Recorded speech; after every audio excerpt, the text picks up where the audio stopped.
immigration. Okay. Interview kita. Sige, go. What is your name? Giselle Bialani. 1 plus 1. 2. Kailan mo nakasama si Princess?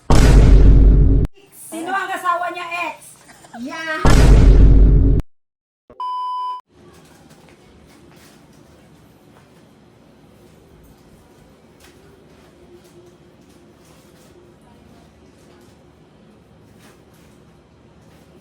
Hi guys! Parang nag-blend tayo sa table. Good morning! Nakadress tayo ngayon kasi ngayon tatry natin magbenta na naka one-sided. Baka ito na yung ating tawag nito, ating swerte na araw. So magsusuot lang muna tayo ng alahas kasi kailangan natin ng kailangan naman natin sample yung binibenta natin. Continuation na to ng buhay ni Madam Ten Gibbs. Nakita mo yung buhay ko, gang? Grabe ka naman makatawa. Hindi ko lang yung tinatapos, nag-aas pa lang gano'n ako, tawa ka na agad. Ang sukino ka ma. Napanood kasi nila yung mga vlog ni Madam Ten Gibbs na ginaya niya ako, guys. A day in my life as Princess Iga. Ito siguro yung bagay guys. Anong bagay dito? Tignan mo siya ng bagay sa kanya.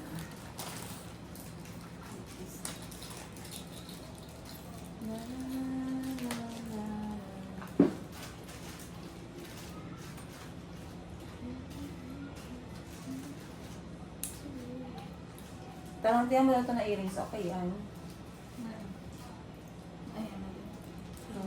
Okay lang. Bracelet pa.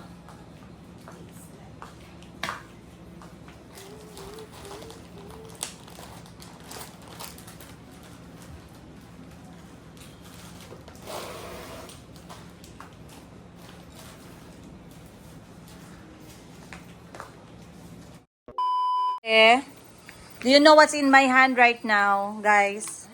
Alam niyo na to? This is the gateway to Bangkok, Thailand. Ni Giselle! Ala, balikan na yan. Wow! Wow, yes! Yan ang ginaprint ko para sa'yo. Late birthday, second year anniversary. Inadali, practice. Sawadee ka. Sawadee ka mo. Sawadee ka mo. Ay! Mag-Thailand na yun siya, girl. Tingnan natin dito. Hala, sabi ni Alan, joke lang daw. Sure ka? Andiyan ang pangalan ni Giselle eh, oh. Oh. Giselle, saan yung name mo? Ayan, no? Miss Giselle. Hala! First time sa passport. Guys, gampon ako ni Ma'am Glory. Sabi niya, Giselle capacity na daw. Giyampon pa yun. Dili kabit. Ampon! Nakita mo ang name mo. Oh, this one is from Thailand back to Davao. Giselle and Madam Princess Jane Yiga!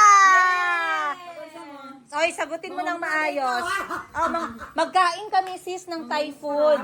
Magsakay kami ng tuk-tuk. Ay, girl. Magkain kami ng scorpion. Oh. Huwag ka magsama kay gusto namin magpahinga. Ayaw namin ng stress. Sige, sama ka. Sa magbayad. Ay, dalhin ko si Giselle. Dalhin ko si Giselle sa... Hindi, oy. Dalhin ko si Giselle sa Temple of Thailand. Mga temple. Oy, alam mo, sagutin sa mga Hindi, oy, 12 days kami. Alam mo, December 1. Oh, mag-check out ka na ng hotel. Ay, doon na lang tayo magbili. Dalawa ang dalhin ko. Dalawa lang. Panty din. Wash and wear side A side. Ay! Oh, first stamp sa passport. Dapat panghihingi ka daan na bago ka mapasok ng immigration. Kanya sample, ikaw immigration. Ako na immigration. Interview kita. Sige, go. What is your name? Giselle Bialani. 1 plus 1. 2. Kailan mo kasama si Princess? January 22, 2024. Oh! Ay! Ano size ang paa niya? 36. Sino ang asawa niya ex? Yeah, Hassan Yaga. Kasado! Ang katulong niya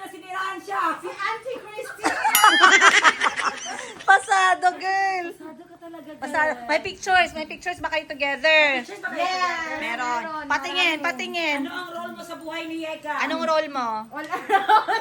Sabihin mo, Huwag mo sabihin all around girl. All around sa shop.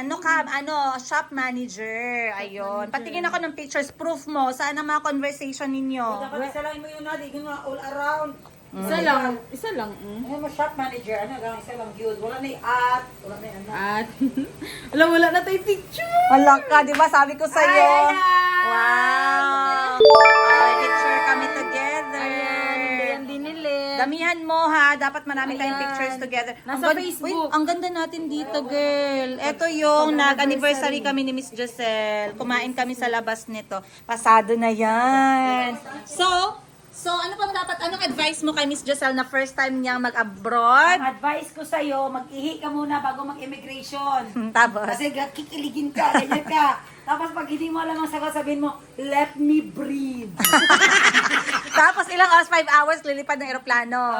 Pag OU kang aeroplano, sabayan Turbulence. ka lang. Sabay ka, Pag turbulence. ganyan lang aeroplano, sabihin mo, yeah, I Yeah. enjoyed it. Tapos sa Thailand, anong advice mo pagdating sa Thailand? Ano yung must try niya dapat? Mas Chayen, try no? mo sa Thailand is Chayen, yung milk tea Milk tea nila. At kailangan mag-akyat ka sa pinakamataas na deck ng Thailand. Wow. Ano nga yun? Pinagastos mo pa. Magkanakhon. Oo. Madam 10 gives pa guys. Para pa kay Jesus sponsor ng manakon na. What about you know, di ba? Yung may sama mo ako, Giselle. I-pray ko yung manakon. Hoy, alam mo, excited si Tita Jackie, mapanood to. Bitaw sir, ano kayo na? Yes. Must go. Sa tingin mo, ma-excite siya pag nakita niya yung shopping capital ng Bangkok. Ano di ka? Ano di ka? As in. Ano nga yung music na Maraming nilalagay? XL doon, malove mo talagang Malove mo talagang Thailand, Kasi supportive yes. sila sa mga XL size. Yes, correct. Kung gaano sila ka-supportive sa very XS, Fashion, yeah. supportive din sila sa double XL. As in. Tawag nila is plus size. Plus size. Yes. Go. So, ayan na, ready na, kompleto ng ticket mo, alis na talaga tayo. So, 7 kg na bagang i-prepare mo. In 3 months, alis na tayo in 3 months. Kasi, December yung alis natin. So, December, okay. So, dapat ready ka na, 3 months ka na lang. September, October, November yung preparation natin. Ha? Okay. So, negosyo, ang ating punta doon para ma-open yung mata mo sa kung saan ba talaga nanggagaling yung Mayumi Thailand Closet. At saka ano pa ba? Pagkain ng Thailand. Sige. Matira tayo sa bahay ni Madam Sheena kasi wala tayong pang hotel, girl. Ha? Huwag ka mag-expect na mag-hotel tayo, ha? Kay tipid lang tayo. Mag-commute tayo doon. Oo, mag-commute. Huwag tayo mag-taxi. Kasi galing ng tulay. Mag-cartoon kayo doon. Okay, guys. So, nabigay na natin kay Miss Giselle ang ating surprise for her. Ngayong taon, mangyayari ang kauna-unahan. Inshallah, with God's grace, of course. Pag pinahintulutan tayo ni Lord na maabot ang mga ganitong activities sa buhay natin, we will be very happy. Abangan nyo yan, guys. Naku. And of course, after that, Maring Sara Pedun is coming to the Philippines! Maring Sara Pedun, we are waiting for you. We are very, very excited. She's coming very soon. She's going to land in Davao. So sa lahat ng gustong mag-welcome sa Davao, kasama namin para i-welcome si Maring Sara Pedun. Pero may requirement. Pag nag-welcome ka, kailangan mong sumayaw ng pakiring. Pakiring na pakiring. But ang daming pwedeng mangyari, guys. And of course, Kahil is also joining us very soon. So sobrang excited yung aking puso. Once again, if you wanna see more, I'll see you guys on today's episode. Greet muna kayo, maayong buntag. Mayroon mong sa How do you say good morning in Tagalog again? Practice tayo Tagalog. Practice tayo Tagalog. Magandang magandang umaga. umaga. Ano to? Anong prutas to? Mangga. Very good. Ano to? Kutsara. Tama. Ano to? Lapit. Lapis? Lapit. Lapit? Lapit is come. Come here. Upuan. Upuan. Eto, ano to? Tapoy. Tabol? Lamesa. Lamesa. Oh, ano to? Tapiso. Alam mo yan. Alam mo to. Ano to? Ano to? I'm a remember. Bu? Apple, ninonitas, Ha? chacha. Bulaklak. Bulaklak. Tama. Sige, marunong ka. Ano to? Ano to? To ano to? At kanyose. Alam to ni Calby. Ano to? Eat. Itlog. Tama. Itlog, masarap or hindi masarap? Sarap. Masarap. French fries, masarap o hindi masarap? Sarap. Masarap. Sarap. Passion fruit juice, maasim o matamis? Tamis. Matamis. Matamis. Very good. O, sige na. No, don't make any fun in my house. Wala ka pa naligo. Ligo ka muna. May buntag. Ito. May buntag, guys. May buntag, everyone. Paman ako nakapang muta mo. Ay, ubusin yung breakfast mo. Maligo ka, mag-toothbrush ka, then you can change to superhero. Calby, saan ka? Na. Ano? I have a brilliant idea. Ano naman yan?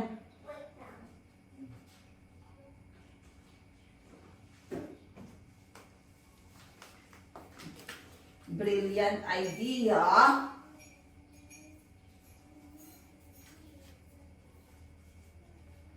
Ketchup pala. Mom, can I wear these clothes to school? Opo, pero hindi dapat ngayon. Dapat nag-uniform si Calby kaso hindi man yun natuyo yung uniform mo. Kasi mag-ulan-ulan. Nag-ulan-ulan. Sige. Lagay mo lang. Sige, buksan mo.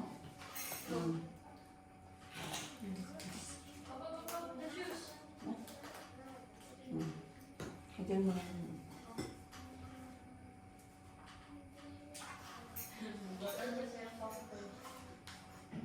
Tanggal mo yan. Juice? Gusto mo juice? Mommy! Oh. Mommy! Mommy! Ingat ka. Ingat.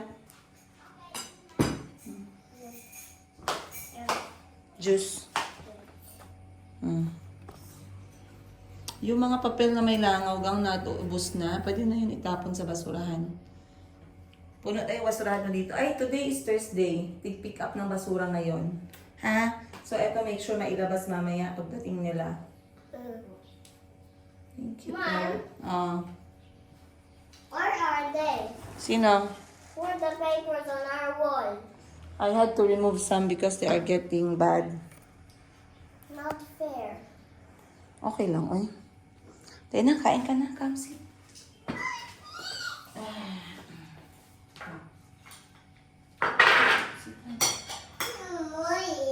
Hmm?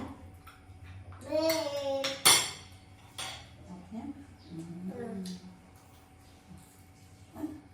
Ay, yan. Like this? Yan. No. Oh, gross. You want to stick that? Yes. Yes. This is that. I like this like that. It tastes like that.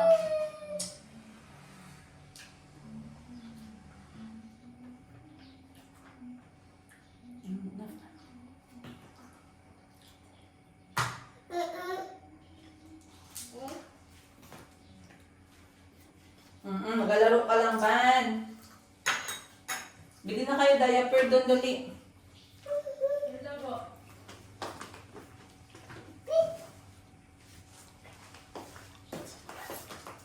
Diaper na, go na buy diaper, okay? Go, tindahan, go. 1, 2, 3. Bye, bye.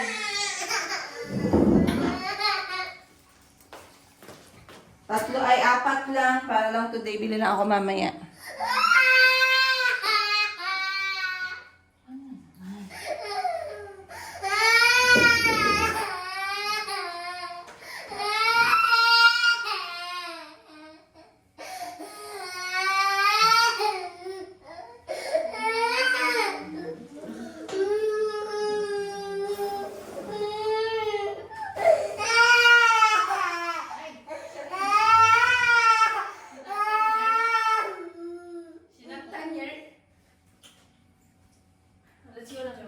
tambay. No.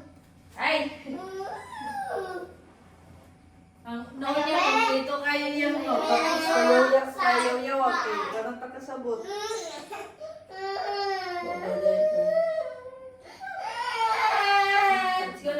A few moments. Huwag masyado madami. Tama na yan. Okay na? Tama na. Lampas na. Tama na? Okay na?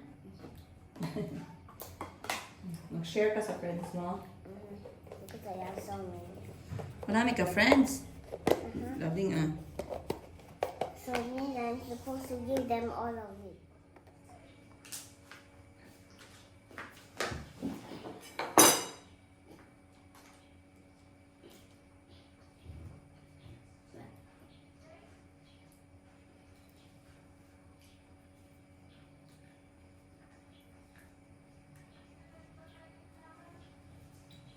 Always close the water. Para hindi matapon, oh. Walang tapon. Ay, maliit lang pala. Oh, walang tapon. Ha? Okay. The bacteria. See, bacteria. Saan? There. You cannot see bacteria lang.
Morning guys, maayong buntag.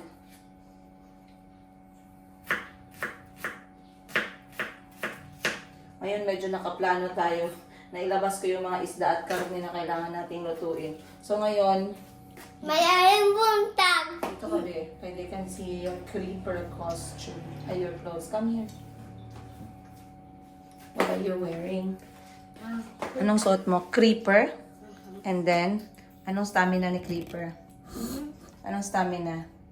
Eh? Speed. Slow. Damage. Heavy. Ability. Explode at close range. Loot. And oh, what's the loot? What's the treasure? 0 to 3 gunpowder.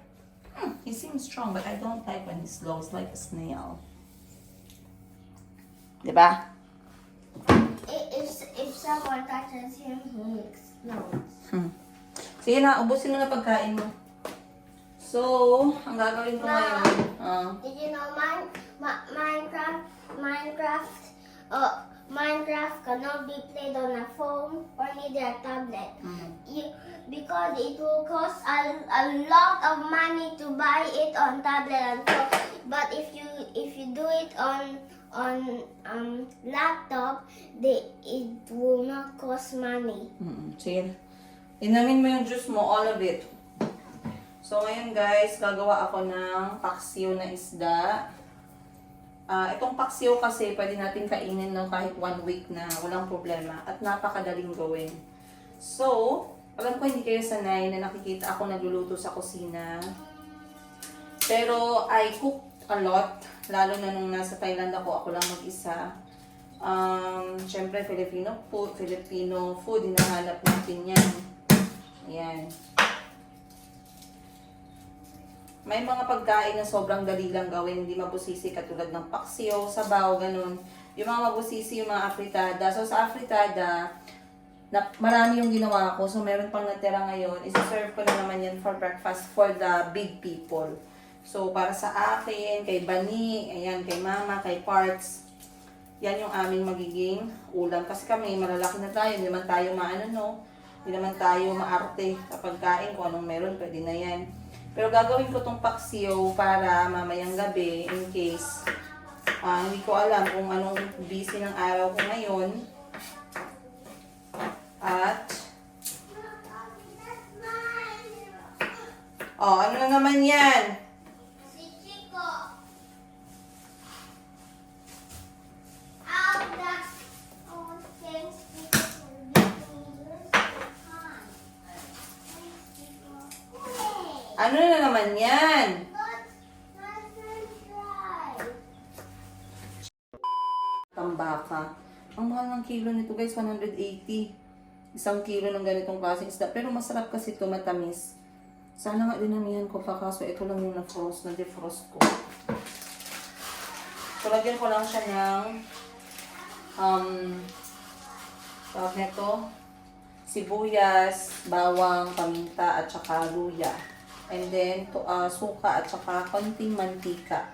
Yun yung aking magiging ingredient. Pero bago ang lahat, ako iinom muna ng aking homemade retinol vitamin C shot.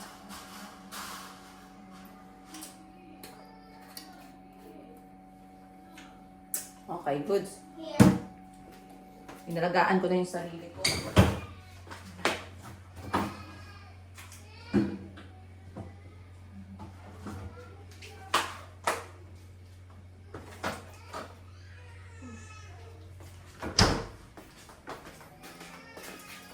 Guys, binili ko pala tong mushroom. Hindi ko napansin. Parang nag-iba yung kulay niya. So, iluluto ko na to para sa breakfast ko.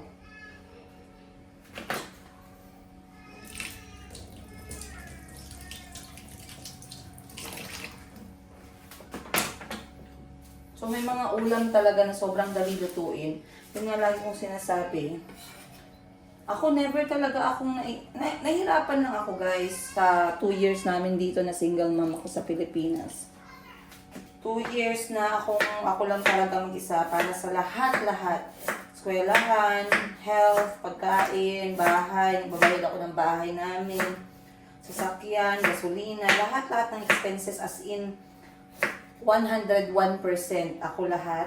Pero umabot man sa point na nauubusan ako guys. Maraming beses ako naubusan talaga. Yung alam niyo yung ano ko lang talaga, lakas ng loob tsaka prayers lang. I cannot forget those days. Sa 2 years namin dito na may mga panahon na nakaupo ako and sinasabi ko, Lord, zero na talaga yung laman ng bangko ko, Lord, wala na talaga. Sabi ko, meron pa kami pagkain ng mga bata. Yun lang yung lagi ko minag-pray na makaprovide ako para sa kanila. Wala naman akong ibang kapag ka nazi-zero, yung kinakabahan ako talaga is hindi ko sila mapakain. Yun yung pinaka nakakatakot na part sa akin. So far, hindi pa naman umabot sa point na humingi ako ng rest back sa mga kapatid ko. Kasi nga, laging kapag walang-wala na talaga, laging merong dumadating. Kaya, masaya naman ako guys. So, paksiw. Lalagyan ko na ito ng suka. Ganyan yung itsura niya. Napakasimple lang. Ayan. Lalagyan ko na ng suka and then isasalang ko na.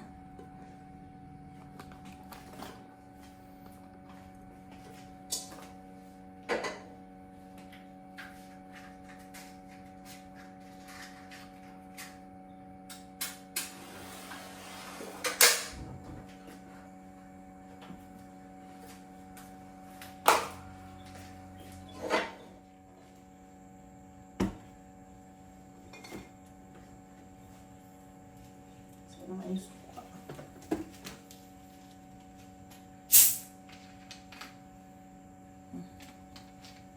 Sukang tuba.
Guys, so eto nandito sa may sa may palangganang maliit.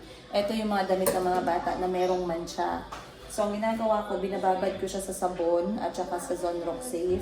Tapos nilalagyan ko na naman ng Zonrox yung mga mismong merong mancha. So katulad ng damit na to ni Chico galing school. Pag hindi mo siya ginanito, hindi mo siya ginawa ng ganito na process, diretso lang siya sa machine, madumi. So kawawa naman yung bata na madumi tingnan. Hindi na asikaso yung damit ba. So, pag naglalaba ako, pag ako yung naglalaba, ginaganyan ko siya, guys. Ginagaan ko siya sa... So, hindi muna ako magtatrabaho ngayon kasi gusto kong bigyan ng atensyon itong mga damit ng mga bata. Ano na yun? Kay Mayumi kasi maraming pink, maraming purple, maraming puti. Ayan, may puti. Vitamins. Vitamins sa Chico.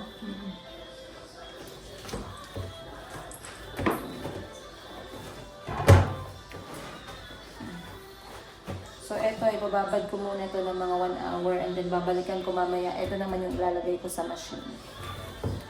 Salamat naman at mayroong Zonrox Safe.